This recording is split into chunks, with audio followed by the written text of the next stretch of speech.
Hey everyone, welcome back to the English Learning Podcast, where we help you grow your English skills one conversation at a time. I'm your host, Jason. And I'm Julia, your co-host. We're so glad you're here with us today.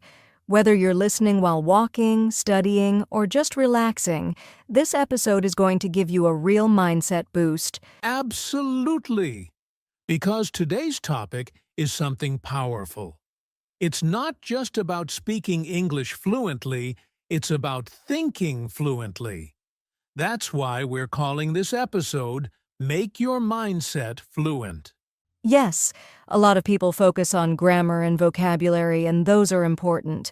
But if your mindset is stuck or full of fear, it's hard to speak confidently, right? Exactly. Fluency isn't only in your mouth, it starts in your mind. Your beliefs, your thoughts, your attitude, these things can help you grow fast or hold you back. So today, we're going to talk about what a fluent mindset is, how it works, and how you can develop it every day even if your English is still at a beginner level. We'll share real examples, tips, and motivational ideas to help you reprogram your mind for success. Because when your mindset is fluent, your words will follow. That's right. So grab your coffee, tea, or water, and let's jump into this powerful topic. So, Julia, before we go deeper, let's answer the big question, what is a fluent mindset? What does that actually mean? Good question. A fluent mindset is the way you think about learning and using English. It's not just about knowing words, it's about believing that you can learn, improve, and express yourself, even if you're not perfect. Exactly. A fluent mindset means you're open to learning, okay with making mistakes, and focused on progress, not perfection. You trust the process even when it feels slow. Let's compare two types of mindsets. First, there's the fixed mindset. People with a fixed mindset might think, I'm just not good at languages, or I'll never speak like a native. Right. That kind of thinking blocks you. It's like putting a wall in front of your mouth. But a fluent mindset, also called a growth mindset, says, I might not be perfect now, but I can get better every day. Here's a quick example. Imagine two English learners. One says, I don't speak well, so I won't talk. The other says, I don't speak well yet, but I'll keep trying. Who do you think will improve faster? Definitely the second one. That's mindset fluency in action. You don't need to know every word, you just need to keep showing up and speaking. I love that. And here's another myth. Some people believe you have to think in English to be fluent. That's not true at the beginning. Your brain can still think in your native language. What matters is how you feel about learning. Yes, your mindset affects how comfortable and brave you feel when trying new things. And that bravery is what helps you grow. So, in simple words, a fluent mindset means, I believe I can learn. I'm not afraid of making mistakes. I trust that small steps lead to big change. Beautifully said. So if you've been thinking, I'm not good at English, maybe it's time to change that thought to, I'm learning and I'm getting better every day. Exactly. And that small change in thinking can make a huge difference in your fluency journey. That's so true, Jason. I think many learners know more English than they realize, but they freeze when it's time to speak. And most of the time, it's not because of grammar, it's because of fear. Yup. Fear of sounding silly, fear of making a mistake, fear of being judged, and that fear makes your brain say, just stay quiet. But here's the truth. Confidence is a skill. It's not something you're born with, you can build it, just like building a muscle. Exactly. Let's imagine your fluency is like going to the gym. You don't walk in one day and lift heavy weights, right? Definitely not. You start small, stay consistent, and slowly get stronger. It's the same with confidence in speaking. So how can our listeners build that confidence muscle? What are some small things they can do? Great question. Here are a few. 1. Talk to yourself in English. Yes, even just in front of the mirror. 2. Celebrate small wins like ordering coffee in English or introducing yourself. 3. Use positive self-talk instead of saying I'm bad at English. Say I'm getting better. Those are great. I'd also say, try not to compare yourself to others. Your English journey is your own. Some people learn fast, others slow, and that's okay. Yes, and here's something cool even native speakers mess up. I speak English every day and I still say the wrong word sometimes. Same here. We forget words, mix up grammar, it happens. So why are learners so hard on themselves? Exactly. Confidence doesn't mean being perfect, it means being willing to speak, even if you're not perfect. Here's a quote I love. Confidence isn't they will like me. It's I'll be fine, even if they don't. That's the kind of mindset we need when learning a language. Ooh, that's a good one. I'm writing that down. So if you're listening right now and feel nervous to speak English, we get it. We've been there. But confidence grows the more you use it. Speak more, fear less. Every time you speak, even a little, you're training your mindset and building your fluency. Okay, so we've talked about confidence, but now let's get real about something that everyone faces: making mistakes. Yes, let's say it together. Jason, mistakes are normal. Totally. If you're learning English and trying to avoid all mistakes, guess what? You'll avoid progress too. Exactly. Mistakes aren't the enemy, they're your teachers. They show you what you still need to practice, and that's how you grow. Let me tell you a quick story. I had a student who once said, "I'm afraid to speak because I make mistake." But the funny thing is, that sentence was a mistake, and it was beautiful because it showed courage. I love that. She took a chance, and that's how you get better. If she didn't say anything, no one could help her, right? Right. And when I corrected her gently, she smiled and said it again. Better. That's the process. Here's something that helps.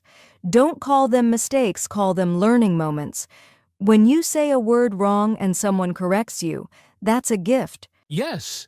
And sometimes you correct yourself. You hear it, feel it, and go, "Oops, let me try again." That's awesome growth. And here's a tip for our listeners. Write your mistakes down.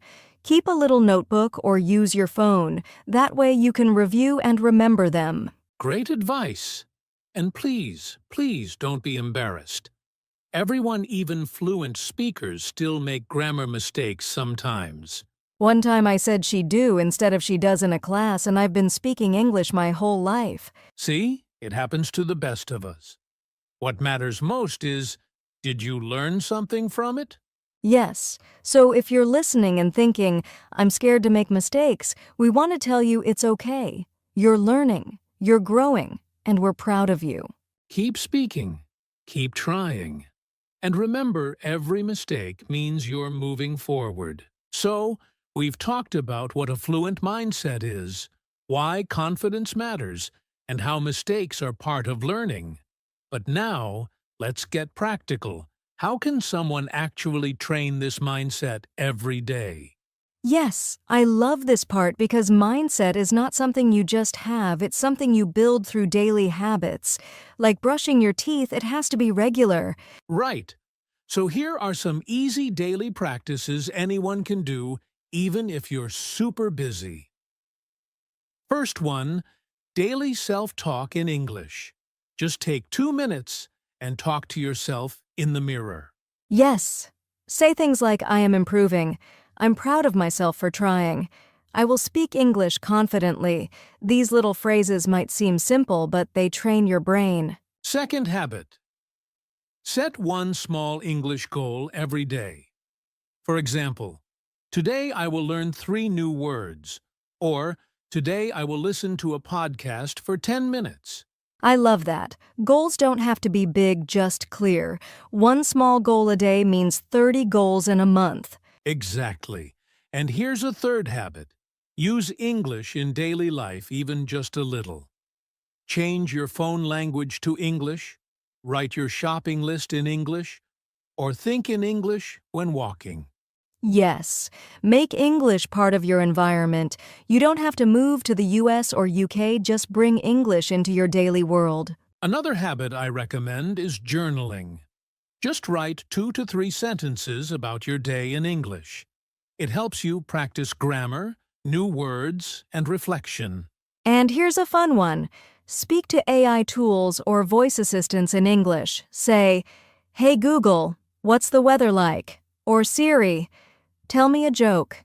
That's a smart one. It's real conversation practice with no fear of judgment. Also, try to listen to one short English video or podcast every day, even if it's just while you're cooking or walking. Right? And don't just listen passively. Pause and repeat. Shadow the speaker. That's mindset training in action, staying engaged and curious. Let's quickly recap the daily fluency habits. 1. Talk to yourself in English. 2. Say one positive sentence to yourself. 3. Set a small English goal daily. 4.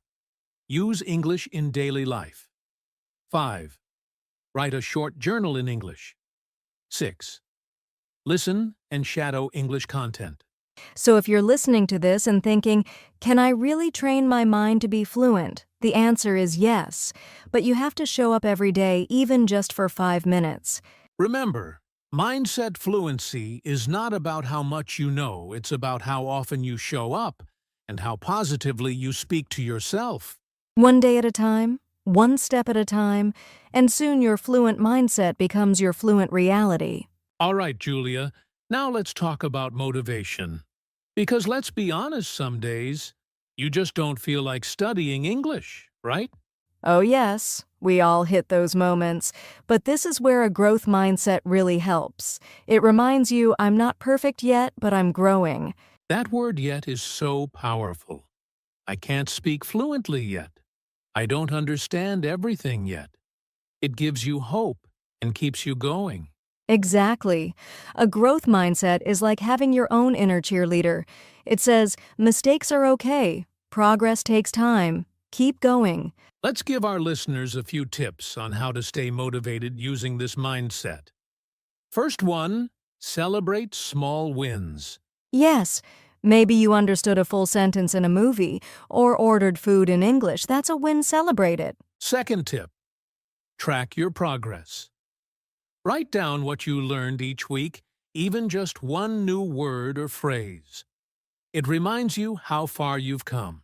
And third, surround yourself with positive input. Follow YouTube channels, podcasts, or even Instagram pages that encourage you. Fill your mind with things that make you feel inspired, not stressed. Also, try to focus on your reason why.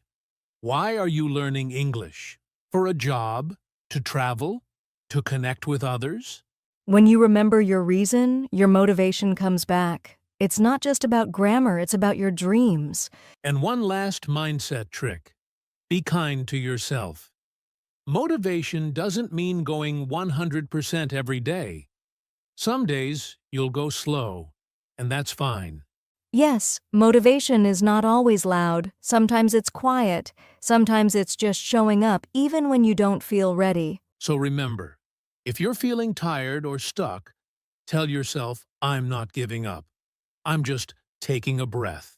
That's a mindset shift, and it keeps you on the path no matter how long the journey is. Well, Julia, what a powerful conversation today. We've explored so much about what it really means to have a fluent mindset. Yes, Jason and I hope our listeners feel more confident and encouraged, because mindset isn't just about learning English, it's about believing in yourself. Absolutely. So, let's quickly recap the key takeaways for everyone. 1. A fluent mindset means believing that English fluency is possible with time, effort, and positivity. 2. Confidence is built by speaking, not by being perfect. 3. Mistakes are not failures, they're part of the learning journey. 4. You can train your mindset daily with simple habits like self-talk, journaling, and setting small goals. 5.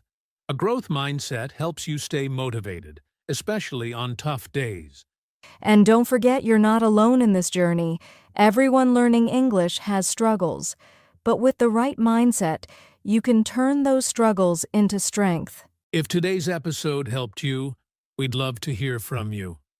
Leave a comment or share your thoughts with us. What mindset habit will you start today? And if you haven't yet, subscribe to the podcast so you don't miss future episodes full of real, practical English advice. Remember, your mindset matters more than your mistakes. Keep going. Keep growing. And we'll be here with you every step of the way. Thanks for joining us today. Stay positive, stay curious, and keep speaking English. See you next time on the English Learning Podcast. Hey everyone! Welcome back to another episode of the Personal Growth Talks podcast. I'm your host, Jason. And I'm Julia, your co-host. Thanks for joining us today. We have a really powerful topic to explore together. Yes, today we're diving into something that might sound harsh or even controversial. Men without money are nothing. This is a sentence many people hear. Some believe it, others reject it. Right. It's a phrase we often hear in movies, music, or even in everyday life. But what does it really mean? Are men really nothing if they don't have money?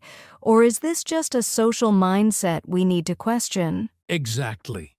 In many cultures, a man's value is often measured by how much money he makes, what car he drives, or how successful he looks. But is that the only way to measure a man? And what happens when a man doesn't have money?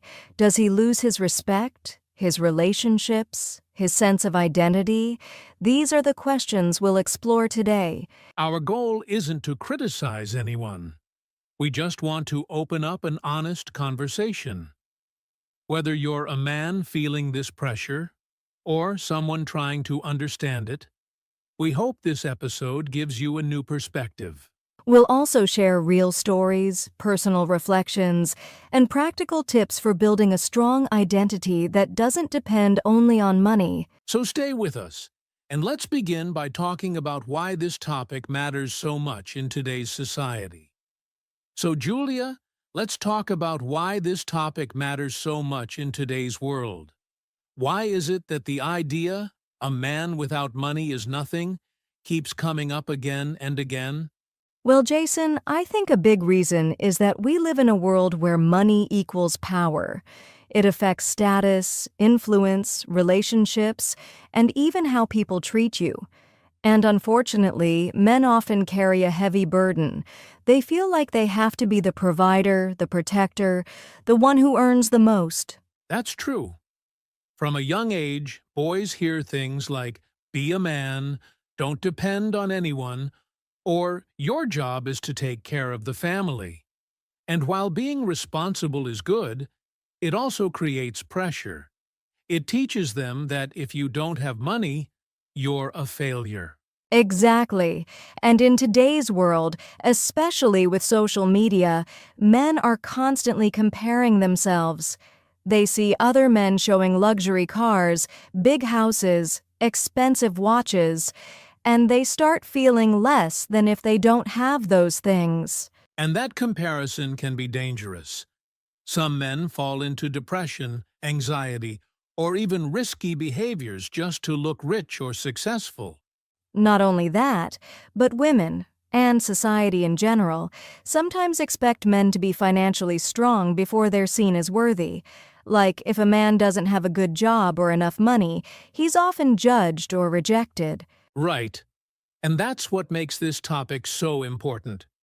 Because we need to ask, are we defining a man's worth only by his wallet? What about his kindness, his honesty, his character? Yes, there are so many men out there who are intelligent, hardworking, and loyal, but maybe they're still on their journey financially. Should they feel like they're nothing because of that? Definitely not. We need to shift the mindset. Money is important, of course, but it's not the only thing that defines a human being. And if we don't talk about this openly, more people will suffer in silence. So having this conversation, especially here on the podcast, is a way to challenge the mindset and bring some hope. Exactly. And that brings us to our next point, the huge pressure men feel to always earn and succeed. Let's dive into that. So now let's talk about something very real, the pressure on men to earn money. Honestly, Julia, it's something many people don't fully understand unless they experience it themselves. Yes, and it starts early. Boys are often taught that they must grow up to be providers. It becomes part of their identity. If they don't earn enough, they feel like they've failed, not just financially, but as a person. Exactly. It's not just about making money, it's about proving something. Proving that you're strong, capable, dependable, and even manly. That's a lot of emotional weight to carry. And in today's economy, things aren't easy. Not everyone can find a high-paying job. Not everyone has the same opportunities. But still, men feel like they have no excuse. They must succeed, no matter what. That pressure shows up in many ways. Some men work long hours at jobs they hate. Others give up on their dreams just to earn fast money. And sadly, some even stay silent about their stress or fears because they don't want to seem weak. That's heartbreaking. It's like men are expected to be machines, always working, always providing, without ever breaking down or asking for help. And even in relationships, money plays a big role. Many men worry that if they don't earn enough, they won't be respected by their partner, or worse, they'll be left behind. True. I've heard men say, if I don't have money, no one will even look at me. And that mindset comes from years of social conditioning. Society says, you're only valuable if you can afford things. And that's why the pressure is not just financial, it's deeply emotional and psychological. It affects self-esteem, confidence, and mental health. And here's the truth. Yes, money matters, but a man's worth is not only in his income. It's in how he treats others, how he handles challenges, and how he keeps moving forward even when life gets hard. Well said.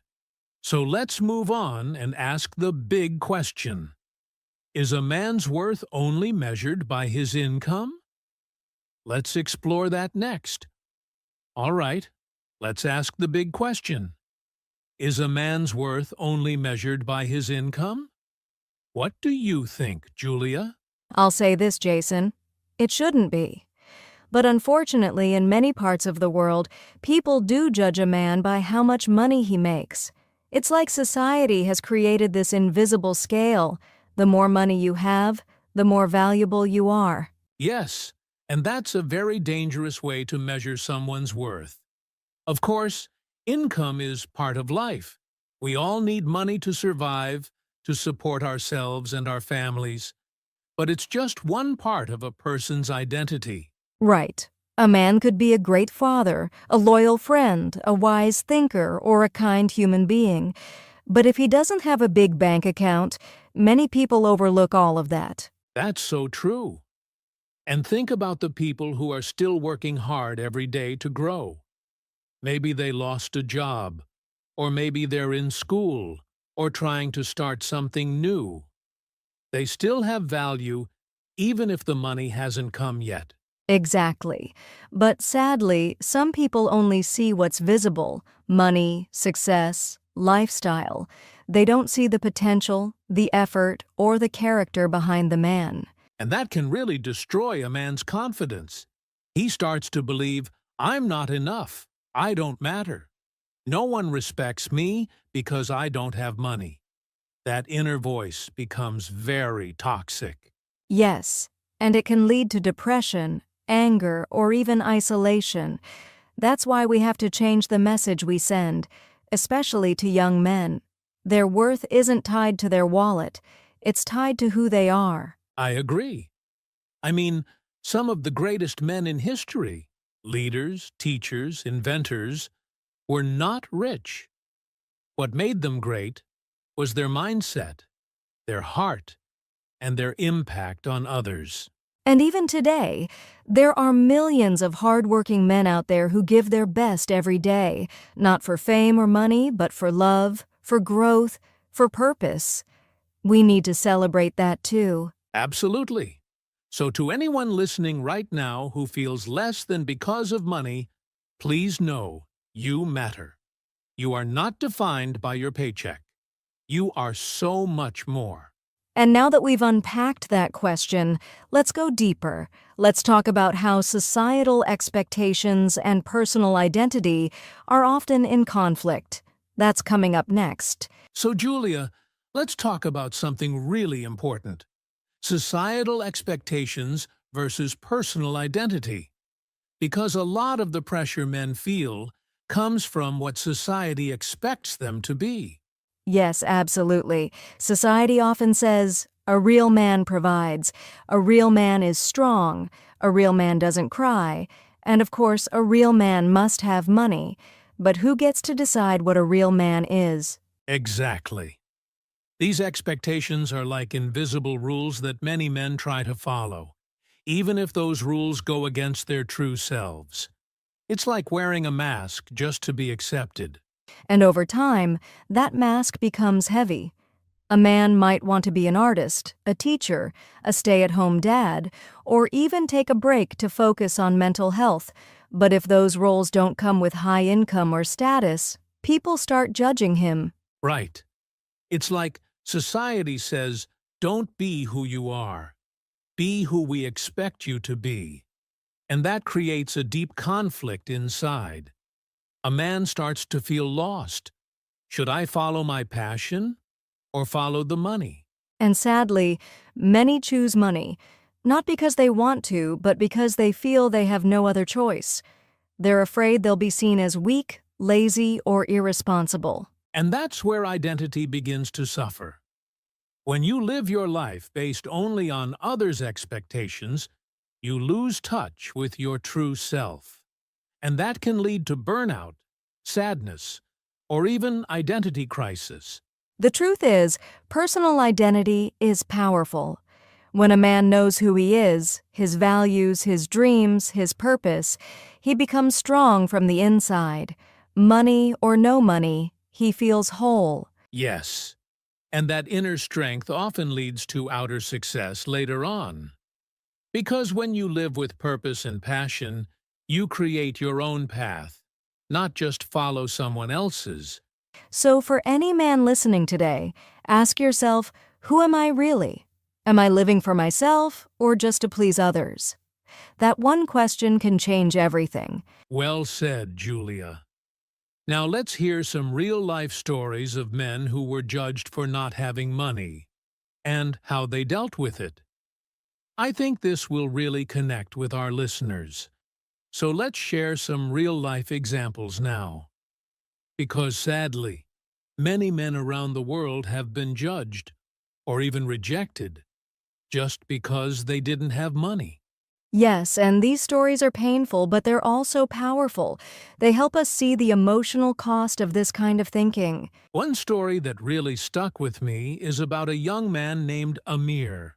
He was a brilliant computer programmer, self-taught, super passionate, but he came from a poor background and couldn't afford a college degree. When he proposed to the woman he loved, her family rejected him. Not because of who he was, but because he didn't have a proper job or status. That's heartbreaking, Jason. He had talent, ambition, and a good heart, but all they saw was the money he didn't have. Exactly. But here's the amazing part. He didn't give up. He started freelancing online, built his skills, and eventually created a tech startup. Today, he's successful and respected. But imagine if he had let that rejection define his worth. Wow, that's inspiring. And I've heard many similar stories. One man I know wanted to be an artist, but his community mocked him, saying, "Art doesn't feed a family." He gave up art for years just to work a job he didn't love. Only later in life did he return to his passion, and now his work is in galleries. It really shows how we judge too quickly. We don't always see the potential inside someone who is struggling financially. But struggle doesn't mean someone is lazy. It doesn't mean they're not good enough. Exactly. And you know what's even sadder? Sometimes men judge themselves more harshly than anyone else. They think, if I'm broke, I'm worthless. That mindset can destroy confidence. Yes, but these stories remind us money can come and go, but dignity, hard work, and growth matter so much more. People who are judged for not having money are often the ones who later surprise everyone. Absolutely. And if you're listening right now and you've been judged or rejected for your financial situation, please don't lose hope. You are more than your bank account. Your journey isn't over. That's right. And speaking of hope, let's ask a powerful question next. Can a man be happy and respected without wealth? Let's talk about that coming up. So here's the next big question. Can a man truly be happy and respected without wealth? What do you think, Julia? I believe the answer is yes, Jason, but it depends on two things: the mindset of the man himself and the people around him. If a man has self-respect and lives with purpose, he can be happy, even without a lot of money. Totally agree. It's not easy, though. In a world that celebrates luxury and success, it takes real inner strength to say, I may not be rich, but I know who I am, and I'm proud of that. Yes, and that kind of happiness comes from within, from knowing you're doing your best, from having good relationships, growing every day, and living with integrity. Exactly. And when people around you respect your values, not just your bank balance, that's when true happiness grows. It's about the quality of life, not the quantity of money. You can have peace, love, and purpose without a big paycheck. Many men who live simple lives are deeply content. They focus on health, family, spirituality, or helping others, and that gives their life meaning. And let's be honest, money doesn't guarantee happiness anyway. We've seen wealthy people who are lonely, stressed, or completely lost. That's so true. So yes, a man can be respected and happy without wealth, but it starts with how he sees himself. If he values who he is, others will follow. Beautifully said. Now, let's talk about something practical.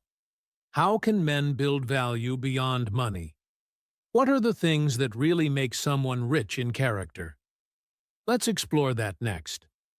So, Julia, now that we've talked about how happiness and respect aren't only tied to wealth, let's get practical. How can a man build real value beyond just money? Great question, Jason. I believe one of the biggest ways is by developing strong character. Qualities like honesty, kindness, responsibility, and patience, they make someone truly valuable, not just in society, but in relationships and within themselves. Absolutely. A man who keeps his word, respects others, and shows up with integrity. That's someone people trust, regardless of how much he earns. Another way is to build skills. When you're always learning, whether it's communication, leadership, problem solving, or creativity, you increase your worth in ways money can't measure. That's right. And you can learn those things for free through books, online courses, podcasts like this one. When you invest in yourself, you become richer on the inside. Also, don't forget emotional intelligence. Men who understand their emotions, who can stay calm under pressure and support others, those are powerful traits. People are drawn to that kind of maturity. Yes, and let's not overlook relationships. Being a good father, a loyal partner, a supportive friend, that's a kind of wealth too. It's the wealth of connection. So true.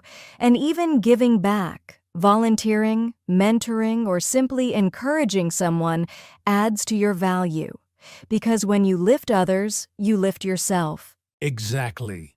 So, to all our listeners, never forget this. You don't need to have money to add value to the world. You just need to show up as your best self every day. And now, for those who are facing real struggles, let's share some encouraging advice on how to deal with the pressure. That's coming up next. All right, let's take a moment to speak directly to the men who are listening and who may be struggling with financial pressure right now. First of all, if that's you, we see you. We know it's not easy.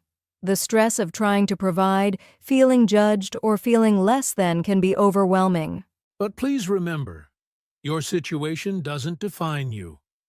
Your current income is not your final destination. You're growing. You're learning. You're doing your best. And that's enough. Take small steps every day. Focus on improving yourself, mentally, emotionally, and skill-wise. Look for opportunities, stay connected to supportive people, and don't be afraid to ask for help.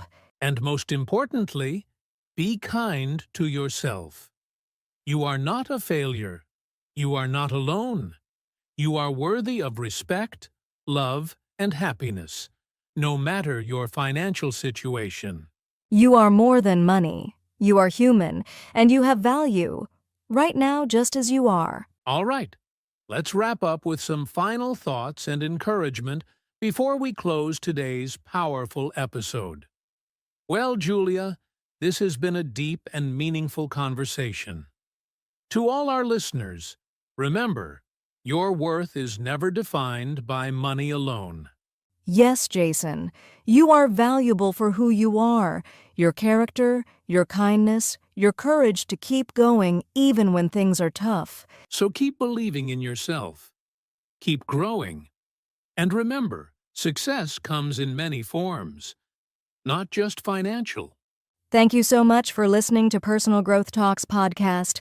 We hope today's episode gave you strength and a fresh perspective. Until next time, stay strong, stay true, and keep moving forward. Take care, everyone.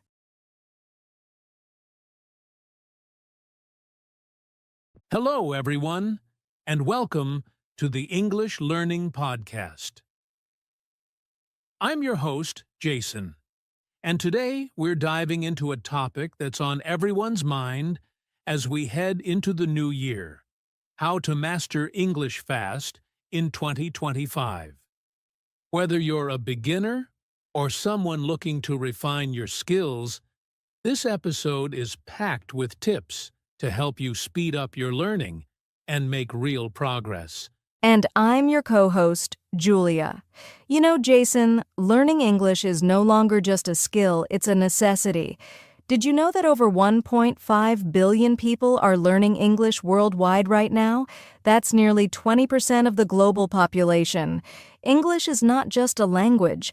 It's a passport to opportunities in business, travel, education, and even technology. Exactly, Julia. And the good news is, mastering English doesn't have to take years. With the right strategies, tools, and mindset, you can learn faster than ever. In this episode, we're going to share actionable steps and modern techniques to help you achieve your English goals in 2025. So, grab a notebook and let's get started. Let's do it. And don't forget to stay tuned until the end for a quick recap and some bonus tips to keep you motivated. All right, let's dive into why mastering English is so important, especially in 2025. English isn't just a global language anymore. It's the language of progress. Whether you're applying for a job, collaborating internationally, or even just traveling, English opens doors that no other language can. Absolutely, Jason. In 2025, we're seeing massive shifts in how people work and communicate. Remote jobs are becoming the norm, and many of these positions require fluency in English to interact with international teams. And let's not forget about advancements in technology. Most of the tools and platforms like AI assistants operate primarily in English.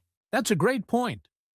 Think about industries like tech, science, and business. Major conferences, research publications, and even startup pitches are predominantly in English. If you want to stay competitive, English isn't just helpful, it's essential. And don't forget about the entertainment world. From Hollywood movies to global streaming platforms like Netflix and YouTube, the majority of content is in English. Being fluent doesn't just give you access to professional growth, it also enhances your personal life by letting you connect with culture and media on a whole new level. Exactly. And there's another angle: education. Top universities and online courses, especially from platforms like Coursera and edX, are primarily in English. Learning the language can be your ticket to accessing the best resources and learning from world-class experts. So, mastering English in 2025 isn't just about speaking another language. It's about staying relevant, adaptable, and ready for the global opportunities waiting for you. Now, let's talk about the challenges learners face when trying to master English quickly. The first, and probably the biggest challenge, is lack of time. Let's face it, most people are juggling work, studies, and personal life. Finding dedicated time for language practice can feel nearly impossible. That's so true, Jason. And even if you do find the time, another common hurdle is lack of resources. Some learners don't have access to quality teachers, language apps, or even English-speaking environments. Without these, it's easy to feel stuck or overwhelmed. Exactly. And then there's the issue of motivation. Many people start learning with excitement, but when they don't see immediate results, they lose interest. Language learning is a long-term process, and staying motivated can be tough. Another big one is fear of making mistakes. This is especially common for beginners. They're so afraid of sounding wrong or being judged that they avoid speaking altogether. But here's the thing: making mistakes is actually a crucial part of learning. Yes, and let's not forget about consistency. Learning English requires regular practice, but many people struggle to stick to a routine. Maybe they practice for a week or two, then stop for months. This start-stop approach makes progress much slower. Right. And I'd add that some learners face cultural or linguistic barriers. For example, their native language might be very different from English, making pronunciation, grammar, or even vocabulary harder to grasp. Others might not have anyone around them who speaks English, which limits their practice opportunities. All these challenges can feel overwhelming, but the good news is that every one of them has a solution. Later in this episode, we're going to share strategies to overcome these obstacles and master English faster than ever. That's right. So, if any of these challenges sound familiar to you, don't worry, you're not alone. And more importantly, you can overcome them with the right mindset and tools. All right, now that we've talked about the challenges, let's focus on solutions. What are the top strategies you can use to master English quickly in 2025? The first one is setting clear and specific goals. Don't just say, "I want to learn English." Instead, set goals like, "I will learn 10 new words every day," or "I will have a 5-minute conversation in English 3 times a week." Exactly. When your goals are specific and measurable, it's easier to track your progress. And speaking of tracking, let's talk about the power of routine. Dedicate a specific time every day to learning English, even if it's just 15 minutes. It's better to practice consistently in small doses than to cram once a week. Absolutely, Julia. And in 2025, Technology is your best friend. Use Asterisk AI-powered language apps like Duolingo, Babbel, or Memrise. Some of these apps even adapt to your learning style and help you focus on your weak areas. Plus, tools like ChatGPT or AI tutors can simulate real-life conversations to improve your speaking skills. Speaking of real-life conversations, one of the fastest ways to learn is immersive practice. Even if you don't live in an English-speaking country, you can create your own immersion. Watch movies, listen to podcasts, and switch the language settings on your phone to English. Surround yourself with the language as much as possible. Great tip, Julia.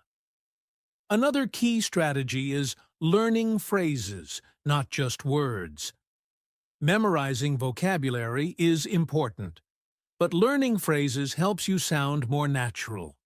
For example, instead of learning the word excited, learn the phrase, "I'm so excited to." That way, you can use it in real conversations. Right, and don't underestimate the power of shadowing.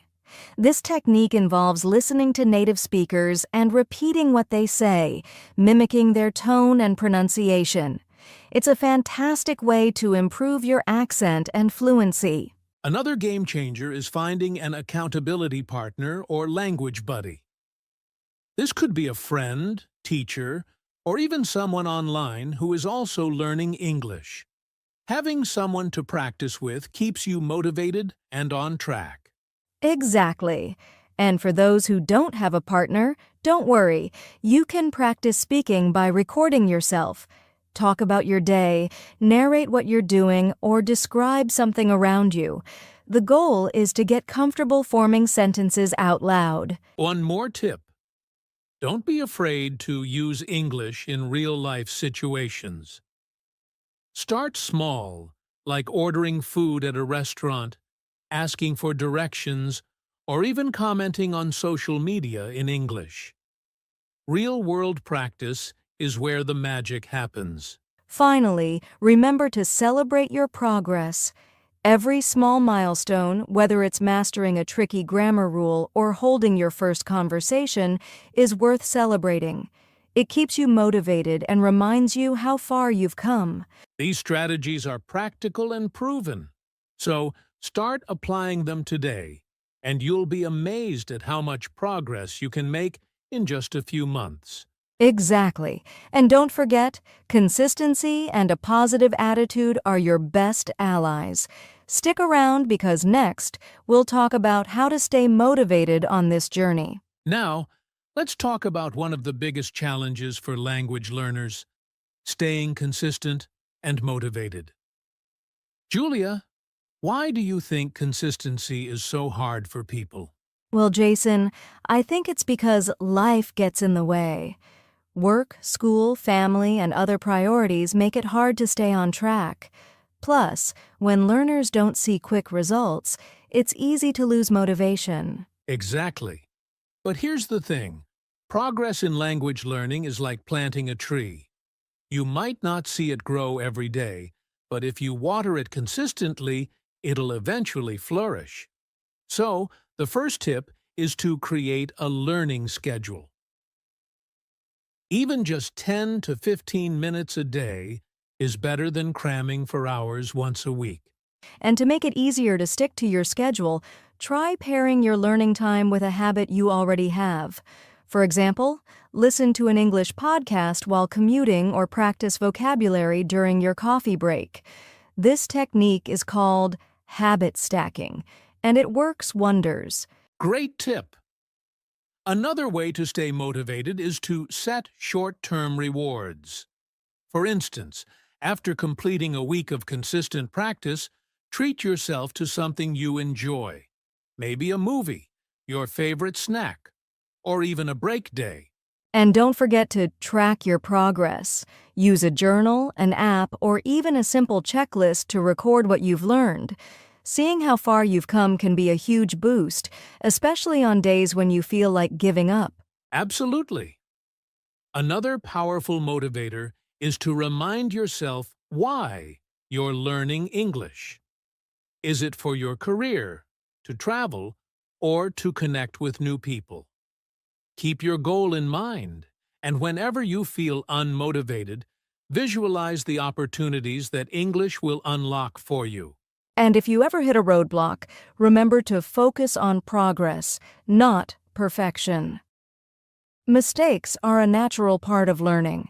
Instead of being discouraged, think of each mistake as a stepping stone to improvement. That's such an important mindset, Julia. And finally, surround yourself with a supportive community. Join online groups, language forums, or even local meetups where you can share your progress, ask questions, and learn from others. Feeling supported makes the journey much easier. So, consistency and motivation aren't just about working harder, they're about working smarter and staying positive. Keep your eyes on your goals, celebrate small wins, and don't be afraid to ask for help when you need it. Exactly. And remember, learning a language is a journey, not a race. The key is to enjoy the process. Coming up next, we'll share a quick recap of today's strategies and our final thoughts on mastering English in 2025. All right, let's recap everything we discussed today. We started by exploring why English mastery is so crucial in 2025. It's the key to unlocking global opportunities, whether in work, travel, or connecting with people worldwide. Then, we talked about the common challenges learners face, like lack of time, resources, and motivation, and how these can slow down your progress if not addressed. From there, we shared our top strategies to master English fast. These included setting clear goals, leveraging technology, practicing consistently, and immersing yourself in English daily. Remember, small efforts done regularly can lead to big results. And we also discussed how to stay consistent and motivated by creating a routine, celebrating progress, and staying connected to your purpose. Learning English is a journey, and your mindset plays a big role in how far you go. Exactly. So, what's your next step? Start by picking just one strategy. We discussed today and apply it immediately. Whether it's creating a schedule, practicing shadowing, or finding a language buddy, take action now. And here's a challenge for you. Comment below and tell us one thing you'll do today to improve your English. We'd love to hear about your goals and cheer you on. Also, don't forget to like, subscribe, and share this podcast with anyone who's on their English learning journey. Together, we can build a supportive community where everyone thrives. Thank you so much for joining us today. Remember, mastering English isn't just about learning a language, it's about opening doors to endless possibilities. We'll see you in the next episode. Until then, stay consistent, stay motivated, and keep moving forward. Goodbye. Goodbye and happy learning.